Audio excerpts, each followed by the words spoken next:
Zimbabwe সিরিজের জন্য April শেষেই বাংলাদেশে ফিরবেন কাটার মাস্টার।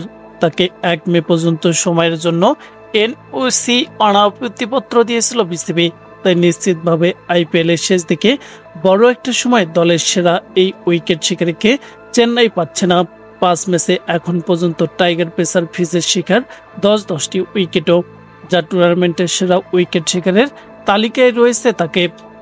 স্বাভাবিকভাবে তার জায়গা চেন্নাই সুপার কিংস কাকে দিয়ে পূরণ করবে, সেই প্রশ্ন উঠছিল টুর্নামেন্ট জুড়ে।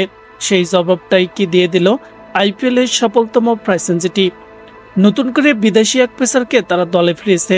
তিনি হচ্ছেন ইংল্যান্ডের রিচার্ড গ্লিসন।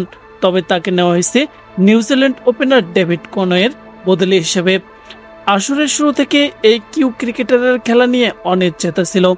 বাপের চোটের কারণে এবার কনওয়ে পুরো আসর থেকে ছিটকে গেলেন। গত ফেব্রুয়ারিতে অস্ট্রেলিয়ার বিপক্ষে টি-20 ম্যাচে চোট পড়েছিলেন তিনি। এরপর সার্জারি করা কনওয়ে মে মাসের মাঝামাঝিতে ফিরতে পারেন বলে আশাবাদী সবাই।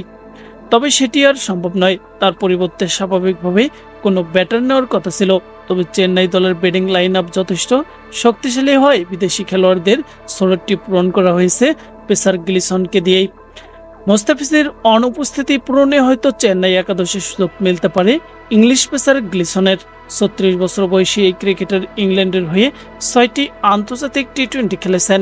পেশাদার ক্রিকেটেও তার যাত্রা শুরু হয়েছে কিছুটা দেরিতে।